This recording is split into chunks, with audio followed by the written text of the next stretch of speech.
सद्गुरुदेव की जय। कबीर जी ने समाज में फैली कुरीतियों और कुंठित हो चुकी परंपराओं के खिलाफ खुलकर आवाज उठाई। तत्कालीन समाज असत और अज्ञान के घोर अंधकार से जूझ रहा था। उन्होंने इस गहन तिमिर के मध्य अपने दिव्य ज्ञान की ज्योति प्रज्वलित कर देश और समाज को नव जागृति प्रदान की। उन्होंने सत्य की महिमा को सभी प्रकार की तप साधनाओं से बढ़कर माना। एक स्थान पर सत्य के बारे में उन्होंने कहा भी है, सांच बराबर तप नहीं, झूठ बराबर पाप, चाके हृदय सांच है, ताके हृदय आप। कबीर साहब के जीवन में किसी भी प्रकार के झूठे आडंबर, पाखंड और छद्म भाव का कहीं भी समावेश नहीं था। वे कृत्रिमता के घोर विरोधी थे। कृत्रिमता को वे माया जनित एक त्रुटि मानते थे और इस त्रुटि का निवारण सद्गुरु की भक्ति से ही संभव है, यह उनका दृढ़ विश्वास था। इसके बारे में उन्होंने अपने विचार में कहा है, भूले थे संसार में माया के संग आए, सद्गुरु राह बताइया फिर मिली तहीं जाए। यह संसार जीव के लिए कर्म क्षेत्र है। इसमें जो जैसा कर्म करता है उसे परमात्मा की ओर से वैसा ही फल प्राप्त होता है।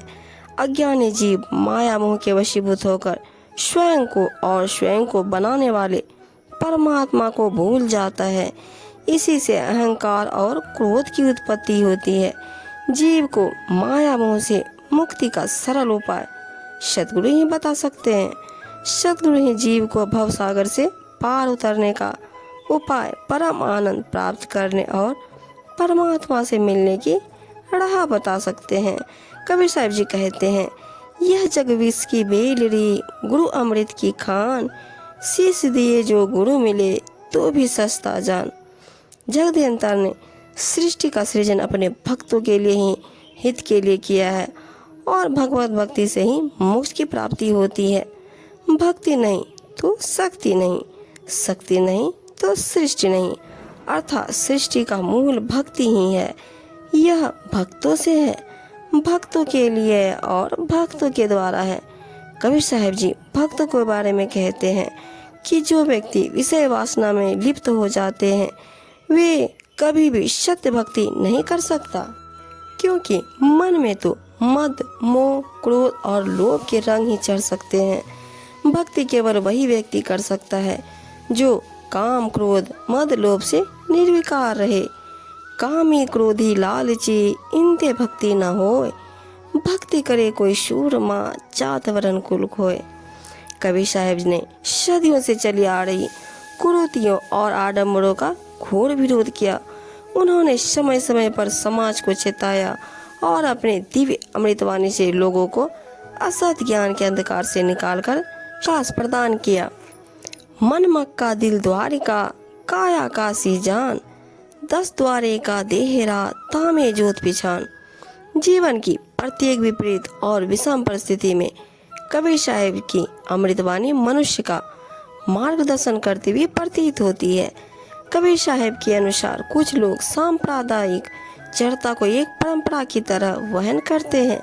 वास्तव में यह आडंबर है और जो लोग आडंबर रचते हैं वे सत्य ज्ञान से मीलों दूर होते हैं।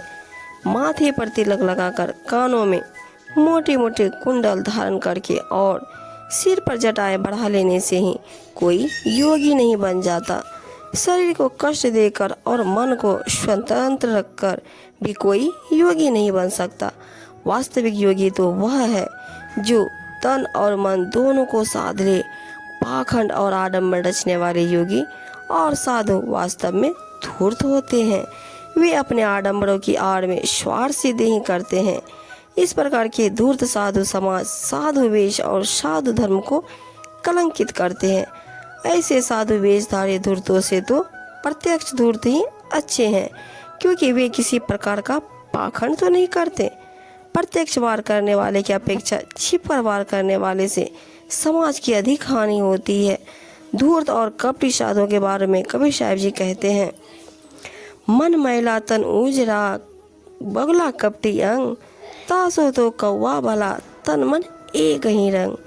सतगुरु के अमृतवाणी ने जीवन हर मर्म को समझा और परखा है। उनकी दिव्य दृष्टि से कोई भी पाखंड और कोई आडंबर नहीं बच सका।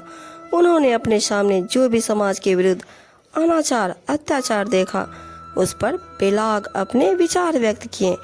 वास्तव में कबीर साहब जी का पूरा जीवन समाज को सुधारने में व्यतीत हुआ।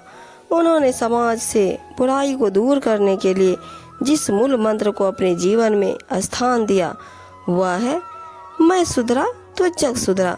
मैं को सुधारने के लिए जरूरी है कि कोई इस मैं का व्यापक रूप में अर्थ बताए, यानी कि बोध कराए। जो व्यक्ति मैं का बोध करा सकता है वही गुरु है, और संसार का कोई कार्य बिना गुरु मंत्र और गुरु दीक्षा के सफल नहीं हो सकता।